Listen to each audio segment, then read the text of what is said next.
Welcome to Golden Table Games with your host, Nathan and John.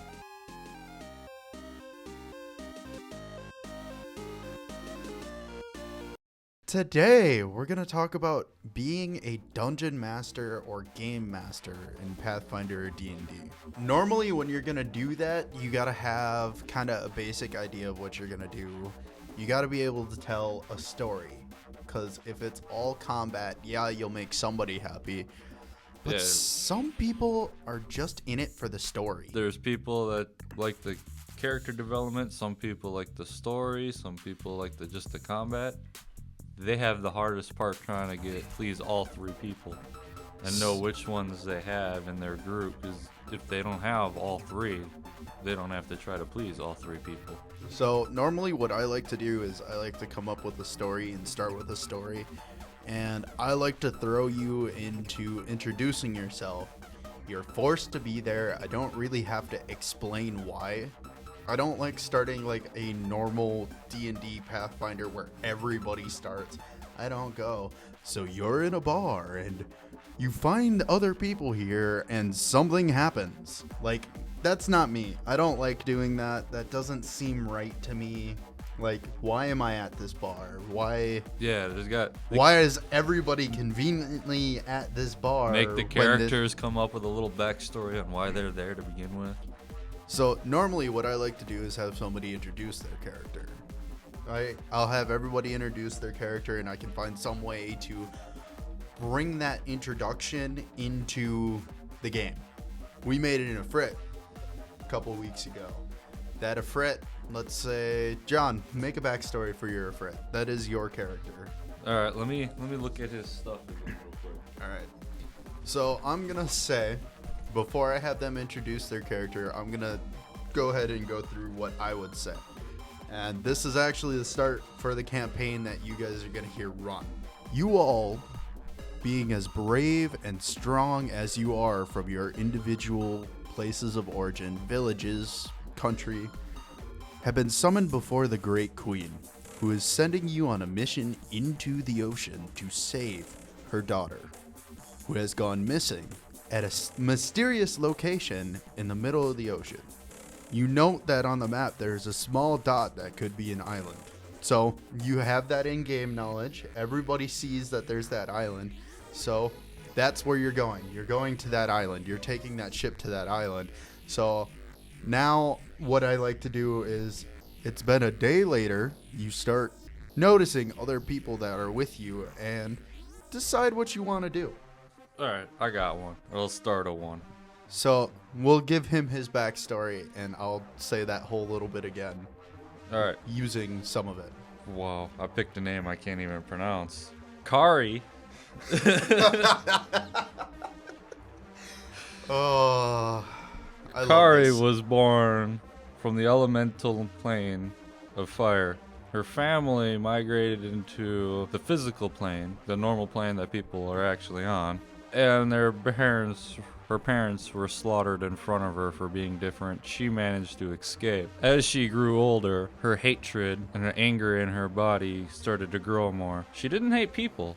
She just hated how people didn't realize that she could be good. They just automatically assumed she's bad because she's from Fire Plane, which led her down the path of the Blood Rager. That's all I got. All right, so they're from the Fire Plane. I'm gonna say the Queen summons Kiari to the palace, saying that she is one of the greatest warriors that she's ever seen from the Fire Plane, and begs her to help save the princess. Kiari accepts that so that she can prove that not everyone from the Fire Plane is evil. So we've hit that point, and then I go, she charters you a boat, and you are in full control. You tell the captain where you want to go. She shows you about where the princess last made contact via carrier pigeon on the map. You notice a small island just outside the circle that she put on the map. And then I'll let you go. It's been a day later. You're in range of that circle, and that island can maybe just be seen by a spotter if you try hard enough. Then I let you guys go into a role play. So let's say I'm playing Lithus. So you see a snake person sitting somewhere on the boat across from you. What do you do? Well, Hold on, let me give Lithus's backstory. Lithus is a Nagin, which is pretty much snake people, and he's a rogue, and he steals from the rich to pretty much because his parents got murdered in front of him, a lot like Kiari, but because it was rich people that did it because they got in their way. And then the rich person decided to turn his parents into shoes. So he kills the rich, takes their stuff, and gives it back to the poor. He's a Robin Hood, but he's not a good Robin Hood. He doesn't like just take from them, he takes the lives too, as a personal vendetta. Now, you see the snake rogue sitting across from you. You notice he's eyeing you cautiously. Kari, seeing that there's a snake, which is usually a sign of evil, so assumes people are against him too, wanders up, and she just straight up starts with her backstory to try to see if similar, show that why she's there and why she's even remotely interested in what's going on. The snake gives a queer smile and looks up and decides, I'm gonna tell you a little bit of my backstory. Damn, she's hot.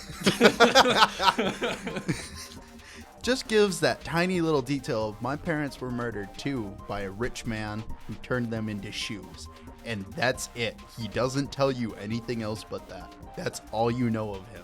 Now, the captain comes up and goes, we're about where we should be. Where do you want to take the boat? Okay. This is assuming that you have the map in inventory. Right. I think now that they got the gist of what's going on with this, like the story, since you're going to be actually playing next week or whatever. Of course, but just humor me, just so they can get a gist of what's going on with the story and what has to go on. Okay. Well, she looks at the map and she tries to figure out which direction is which. And when she thinks she's figured it out, she says we need to go that way and points starboard. Briefly at the island, pretty much. And then that's where they're going to go. Things are going to happen. We'll get into that next week. The point of that is, this is how you meet. This is what I let you do. I let you introduce yourselves to each other. I don't force you to just group up because something happened. You know, I'm not, oh, you're at a bar and all of a sudden a barbarian goes into a rage and tries to kill the bartender. What do you guys do? Roll for initiative. Now you're fighting together. You don't even know who you are. There's nothing wrong with doing it that way. There's nothing wrong with saying they all were summoned by a king. They're standing in the palace. That's the first time they met. They didn't even have a chance to say anything yet, and the king starts talking. That's how your story goes, or how you want to do it. See, me personally, I'm just not a big fan of going, you're at a bar, roll for initiative, you guys are fighting, then you guys talk. I've played many campaigns with that, and then I've seen characters that just don't mesh sitting talking. And then I have characters that I more lean towards and enjoy being by more. Like our characters are usually next to each other. Yeah, when me and John play a character in D&D or Pathfinder, normally they're the best of friends. Like, you can't get away with it. But that's the story aspect of a Pathfinder campaign. You got to be able to tell that story. You got to be able to maybe tell it a little bit differently if you're going for the second time. So adaptability as a game master is important because, like John said, one of his favorite moments was breaking his DM's campaign and busting through a door that they weren't supposed to go through. And then going down a pit that they weren't supposed to go down yet. And then the dude climbs out and throws the raptor down the pit. That's all stuff that you got to be able to look at and go, all right, so I need to do this, this, and this to keep the story going. And we'll just keep it going this way. There's charts that'll help you come with the counters. So if you got absolutely nothing planned, like we were supposed to take a right down this path, but we said screw you, we're going left, and you have no idea what's left, just make up the map on just off the top of your head roll the dice to figure out which encounter we run into. There's several charts to say at this level you can run into these guys. At this level you can run into this. So you don't have to come up with everything. What's really nice about the D20 site that we use, the D20 PFSRD, that has a lot of the stuff that you want. So when you're looking at game mastering, it tells you, oh, here's a game master guide of general stuff that you can do, combat, vision, here's all this stuff so you can talk to your people and know what that is. You look at bestiary, and it tells you all the monsters and all the stuff that you can. It gives you a database, but it also gives you a random encounter generator. And when you click on it, you can select what your average CR is. CR is your party's level. Yeah, the your average of combat your- rating. Yeah, the average of your party's level. So our whole party starts at 3, the average is 3. But what I normally do is I either use the Dungeon Underground 2 or 3, because you can use those and get away with it. You can even use the 1, you just have to multiply the amount of people that are there or have them show up more often. Well, I have that happen, and then you click on the Dungeon Underground, all right? And then you just click generate. All right, so when I generated, I got a Darrow. We got a Darrow, all right? And it tells me if a party beats it, it's 800 XP. experience split among all the players. The C is a small humanoid. It's into 6, got stark vision, things like that. Then it tells It's a me. chaotic evil small humanoid. Then it tells me its defense, stuff for its defense, which is important. Its AC is 17, its touch is 13, its flat-footed is 15, its HP is 25, its fort is 5, its reflex is 3, its will is 6, and it is an SR 14, and it's got. Well, and the HP also has like on this one it says 3d8 plus 12. So if you don't like the fact that it's only 25, you can just roll that. Maybe it's higher, maybe it's lower. Then you go look at the offensive stuff. It tells you what its speed is. It tells you that it's got a short sword at a +5, a 1d4, or an Achilles at a +5, a 1d6. One or the other. It's got a repeating light crossbow. It's got a special attack, sneak attack. It's got a spell-like ability in 3rd level cleric spells. So that's cool. At will, it's got darkness and ghost sound. And once per day, it's got daze or sound burst. So what I can do with this, because I have this generated and now it's got abilities. Oh, he's ugly. Yeah. What I can do with this is just take the defensive stuff minus the weakness to vulnerability and the offensive stuff minus the at-will darkness, ghost sounds, things like that, and apply it to something. When I go in, an encounter might be, you're on an island, you might run into pirates or whatever, you know? So I might take this and apply it to a pirate and then just take the short swords. Or you can straight up use the fact that it's a Darrow. I Or could- Other than the fact that this creature is only allowed to be underground, he has a problem against sunlight. Yeah, I could use that he's a Darrow, but what If it doesn't fit in your story. Yeah. If it doesn't fit, you can just take the stuff from that and minus out some of the special abilities that it has and just take that and you're good. You don't have to worry about anything else. I don't have to worry about that it has madness or poison use or vulnerability to sunlight. I don't have to worry about that. And you're going to catch me doing a lot of that in a campaign. When I start generating stuff, like, okay, there's a dark creeper if it pops up. Okay? It's pretty much looks like a mummy assassin. Yeah. That's pretty much what it is a mummy assassin. So what I can take and do is put that as maybe a skeleton. I could keep it as an assassin. I can do things like that. And it'll work out in the long run. So for your creature encounters and your encounters, if you use that table, you'll be just fine.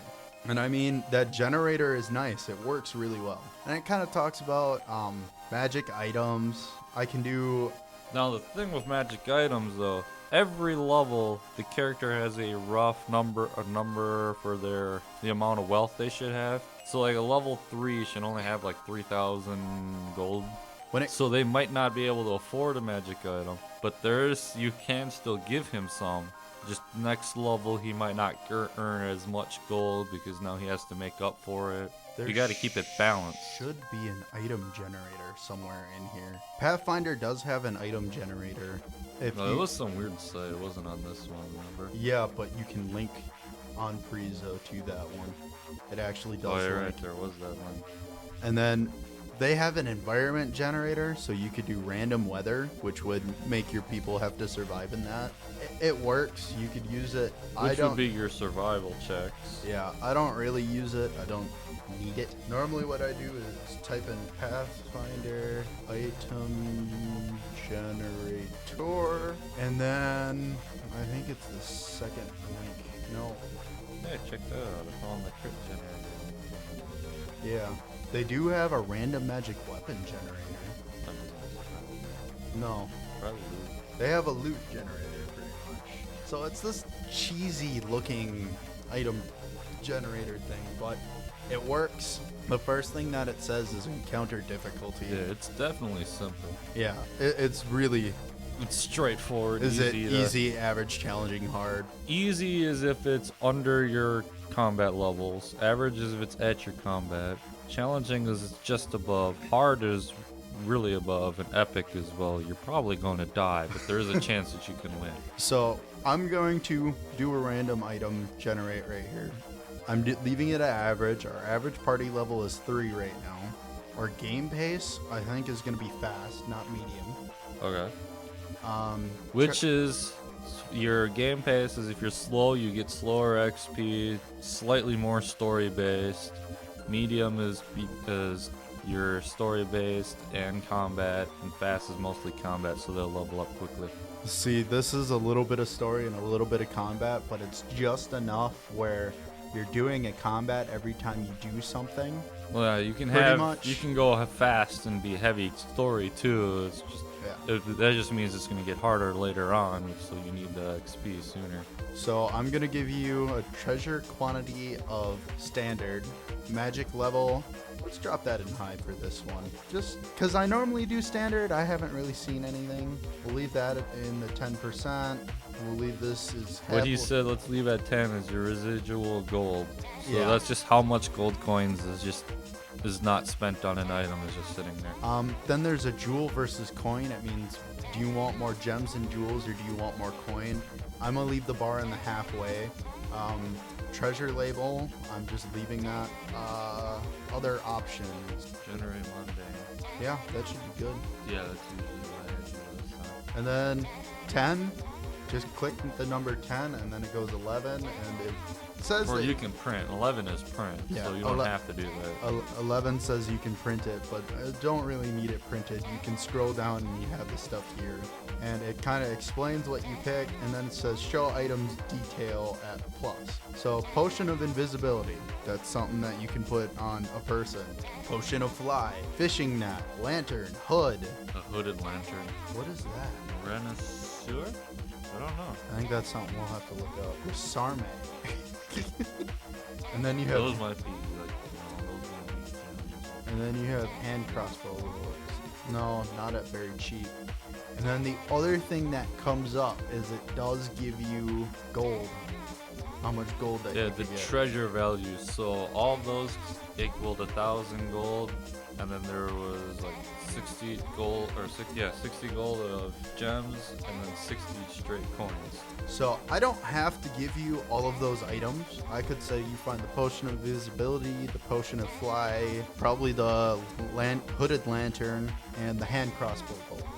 That's what I'd give you instead of giving you all of that on that loot generator. I mean, Then there's also the known stuff. Like the guy isn't standing there naked punching you. He has leather armor or whatever armor he has, and Yeah. his swords that you could take. Chances are, well, the fighter or a rogue or even the paladin, barbarians will take whatever weapons they can find just to have or to sell. loot generators, those are nice. There's magic item generators. If I want you to have a magic item, I'll give it to you. You can literally just type in what you're looking for and get a generator for it, which is really, really nice. So it's never been easier to be a DM right now, just because you can do that and you don't really have to do. Since the dawn of computers, everything is a click away. Instead of having 8 books in front of you and flipping through every one and trying to figure out which one you need.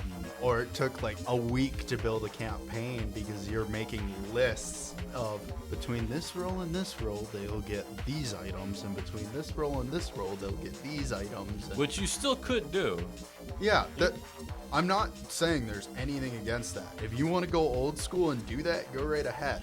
I'm just saying for me as a DM, the less work that I have to do, where I can kind of focus on the story and focus on where I'm having you go and how you're getting there, yeah, that makes more sense to me. And I mean, it's not hard to pull the technical aspect off. All right. As a dungeon master, you're basically the ruler of what's going on. You're God, essentially.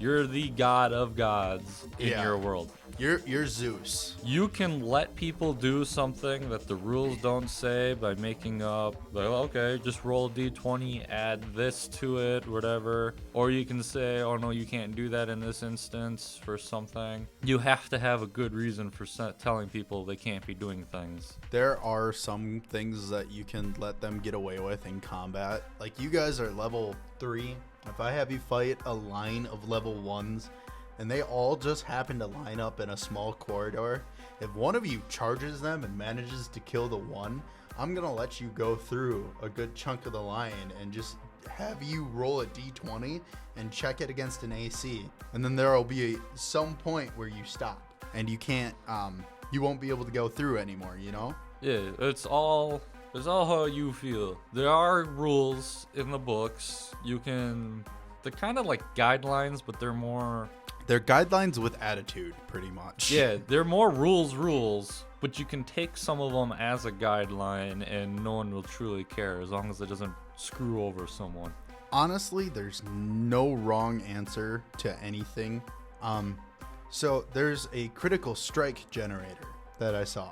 What happens is if you can confirm a critical strike, either a good one or a bad one. Bad one is if you roll a 1 on trying to break AC. A good one is if you roll the 19, 20, sometimes 18. I think there's even one that dipped down to 17. We're gonna say that I'm playing Mittens, my catfolk character. And let's just say I managed to hit a critical with him. So there's a button that you can click that says natural, and yeah. He bit himself. Yeah, I bit myself and I take 1 point of bleed that's damage. because you hit critical fumbles. I guess that would be bludgeoning. There we go. So you hit the red buttons up top. It does normal and 1d2 dex damage to target's base land speed, and it's reduced to 10 feet until healed. So now I made it so enemies can't move as fast. It broke his leg. Yeah. Now let's say I fumble. Let's say I managed to nat 1, not once but twice. Okay. So now I get sting failure. I take 1d6 points of non-lethal damage and a -2 penalty on attack rolls with the attack for 1d4 rounds. So for a maximum of 4 rounds, a minimum of a round, I have to take 1d6 of non-lethal damage. And then over exhaustion, I'm exhausted. Fort negates, so I have to make a fort save in order to get rid of it. Yeah, that's pretty interesting. Yeah. So they have that, and that's nice. They have stuff that you can do with that, and without that, the dungeon master had to come up with what happened before. And sometimes it was way overpowered. Like in our campaign, a werebear was lifting up his axe to swing down on someone. He crit failed 3 times in a row, and the axe fell apart and killed him. That's way extreme. But like I said, as the DM, you can do whatever really you please as long as it's within the guidelines or you can justify it. If your people in your campaign aren't having fun, then you need to change something. You need to adjust something. Ask them why and then go from there. Just don't sit there and change things and hope you figure out what it is. My suggestion is go into a game as a player first and see what the DM's doing. See what you like, what you don't like. And then try DMing your own game. See, like for me, In the one that we play with Danny, who will be playing with us, I feel he role plays too much. Yes, it's a role playing game, I get that, but he'll sit there and have conversations with 3 NPCs by himself for like 20 minutes. That's unnecessary. And changing voices for every single one of them, no. Speed the things up, let's go. I mean, yeah, every once in a while I'll try throwing a voice in when I'm doing my stuff. But oh yeah, like I said, don't get me wrong. I'm all for role playing game, but I'd rather. there is an extreme. Yeah, if you're talking to 3 NPCs, you're gonna hear me going, the captain says this, the crewmate says this, the parrot says this. Like, Well, you know? Yeah, that's different instead of like how Danny is like all 3 NPCs are bickering back and forth Yeah, to each other. and he's like, we're well, all, I do not want to go starboard. We need to go starboard. Like, all the he's just NPCs all the players are just sitting there like, come on, like, get to something we can do or say. You kind of gotta adopt your style. You gotta go play some games and figure things out. I mean, I don't have the greatest style in the world either, because I can't do like an Irish voice to throw things off for a shopkeeper, but I'll have them talk to you, and I'll say if they're talking in an accent or anything. So if you want to comment on that accent, go right ahead, you know? Yeah. If you're trying to bluff and get something and you're just like, oh, you have such a lovely accent. What part of the dwarven country are you from? Can I get this for this many gold pieces instead? You know, like that. I'm not against that. I'll let you know when things are going on, but that's just because there are some accents that I can't do. I can't really do any, so. And I mean, I'll let you guys role play everything out. I'll let you guys say what you're gonna say, everything. But I do agree, there is such thing as too much. But at the same time, there are people that just play D&D for the role playing. So Well, yeah. do so, what you're gonna do. But if you're playing to role play, don't take that too much into being a dungeon master. Role play some of the characters, but make sure you're interacting with the PCs. Don't just interact with the other NPCs. As a dungeon master, there are things too that you need to watch out for, like overpowered NPCs that come in, save the day. You can't always have that. Sometimes it's a good thing if your players are dying and they're not supposed to, but it can't be every encounter this guy comes in and saves you. When you make an NPC, you can't make him ridiculous, like, oh, this guy has 9,000 strength, 9,000. No, he's got to be a decent person. He could be a level 20, but still is not ridiculous like some people's NPCs are. I think the only NPC that I always make ridiculous is the healer. Like, if you go to a healer tent to see a healer, I make her ridiculously overpowered so she can heal you. Yeah. But only her healing ability is ridiculously overpowered. That doesn't mean you can't bluff her into doing things and things like that.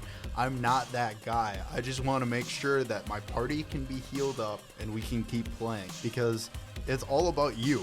It's not about the dungeon master. It's not players versus dungeon master. It's dungeon master trying to keep their players alive and level them up and to see them kind of grow. And my purpose behind that, though, saying that is, one, it's not fair to the PCs that all of a sudden this guy, you're trying to sneak into this place and this guy hears you 1,000 feet away. No, this guy is not making a single sound. He shouldn't be able to hear you. And what if I wanted to kill this guy? Yeah, that'd be an act of evil, but I want to kill this guy just because he said something about my mother. I don't know, but now he has 6,000 HP I gotta go through just because the dungeon master over here doesn't want that guy to die. That's not right. I should have the right to kill him. I agree. And as a dungeon master, you have to be able to adapt to everybody's style. Some people like to be outbursty and ridiculous. Let them have that outburst. Let them be ridiculous. Let them have fun that way. But then go to the other players and try and advance the story. If you have a bunch of players that split up, go down the line, talk to each player and let them think everything out. Don't rush them. Let them make decisions. Right. If it's in 2 groups, do one group for a little while, go back to the other group. You don't want one group to be sitting there for an hour not doing anything while the other group is having all this grand adventures. Unless it's the other group sitting at a bar, nothing Just let them sit for a while. That's a little more understandable than, oh, there's 2 pathways. Three people go right, 3 people go left. The left sit there for an hour not doing anything. Or if they're like in a town and they're wasting time in some way, let them waste that time and go, well, these people are doing this. Well, you're wasting your time here. You're not involved in this. Keep going. I mean, because he's doing something. Let him do his thing.